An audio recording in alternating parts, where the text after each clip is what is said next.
We've been talking about how important it is to harden user authentication mechanisms, like using complex passwords, maybe enabling multi-factor authentication. So what we're going to do here is talk a little bit more about password-based attacks.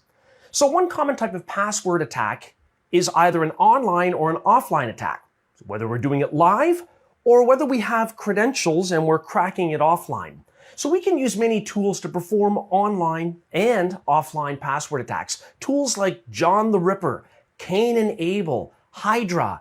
A lot of these tools are built into security distributions of Linux like Kali Linux. And in some cases, those tools you can even download and run in the Windows environment.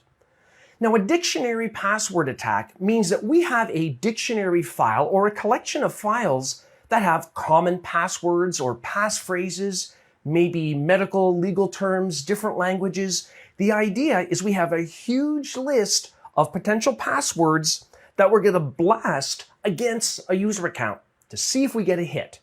Now, the trick is that we have to have an idea of what the username is first, but that can be figured out pretty easily. So for example, if we know we've got an employee at an organization called Bob Jones, you can pretty much guess, if we can get onto that network and start blasting attacks, that the username is probably B. Jones. But that's where the whole dumpster diving and doing a bit of reconnaissance about the organization and maybe finding their profile on LinkedIn and reading their resume, you can kind of put two and two together when you need to find out what the username is. Then you can use your dictionary attack against it. Now, a brute force attack is a little bit different because a brute force attack really means we are trying random combinations of characters, letters, numbers, and symbols until we get a hit. So it's a little bit different than a dictionary-based attack. But one of the interesting things about this is that if we've got a standard attack, like a dictionary attack against a user account, what that will do, hopefully, is trigger an account lockout if that's been enabled. We talked about account lockout settings where maybe after 3 incorrect login attempts, the account gets locked out perhaps for 30 minutes or 60 minutes. So after we have an automated tool that tries 3 passwords, the account's locked. Most attackers are just going to move on to easier prey, lower hanging fruit. So the idea then is that with the password spraying attack, to get around that, what malicious actors will do is they'll use, for example, a dictionary of common passwords, and what they'll do is they'll use one of the passwords at a time against multiple user accounts before cycling back to the first user again and trying the next item, the next potential password in that dictionary list. That way, they're not hammering an account over and over and over right away.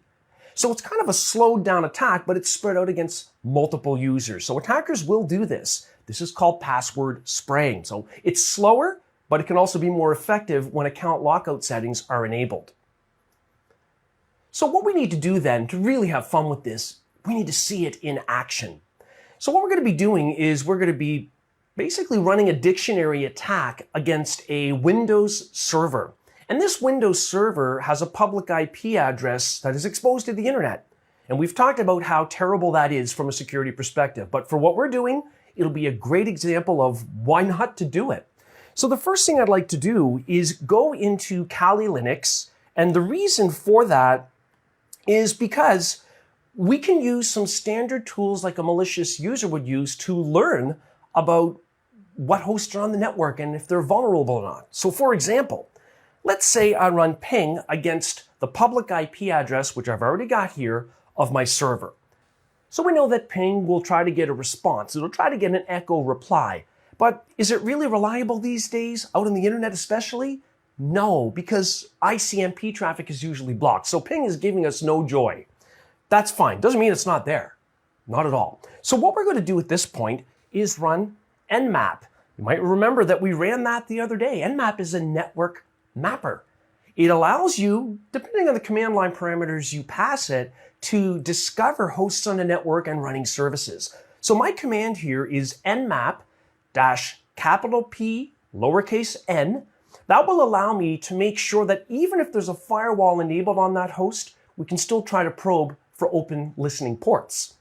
And then -p for port number, I want to look for port 3389. And that's because RDP listens on 3389. And then I'm going to specify the IP address of the host I want to check for that open port against. When I press enter, immediately it comes back and tells us, yeah, you know what? TCP 3389 is open on that host. That's bad news.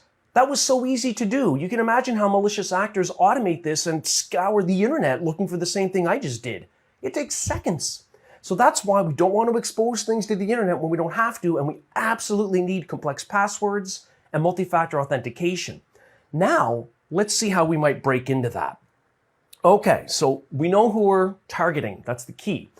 What I want to do here is change directory in Kali Linux to /usr/share/word lists. A number of tools in Kali Linux can use a lot of these files. For example, if I type ls for list, I've got a number of files here, such as rocku.txt. That's a default dictionary list used for password cracking that's supplied here in Kali Linux. So let's use the head command to view the first 10 lines of rocku.txt. So we've got a number of passwords in here that we're going to throw or blast against our intended target to see if they stick. But how do we do that? We're going to use a tool here built into Kali Linux called Hydra. So I'm going to use the -l because I want to log in as user administrator. So I specify administrator as the username, -P for the password list file, which we just looked at. That's called rocku.txt. Then I specify rdp:// and I put in the public IP address that we just discovered with Nmap. So what we're doing right now is we're going to be blasting that host with an RDP attack, a dictionary-based attack, essentially. So let's go ahead and press enter and see what happens. Okay, so it looks like it's attacking the host, or it will be in a moment. And again, it might not be immediate, it might take a while, depending on how complex passwords are, and it might not even succeed. We don't know. So after a moment, it will have discovered what the password is, in this case, for the administrator username. If we take a look on screen, it's returned that the login administrator has a password of, and it's a variation of the word password. Now remember, to mitigate this type of issue, you need to enable things like account lockout thresholds on your servers. That way, after the first couple of password attempts that this tool might have used, it'll lock out the account.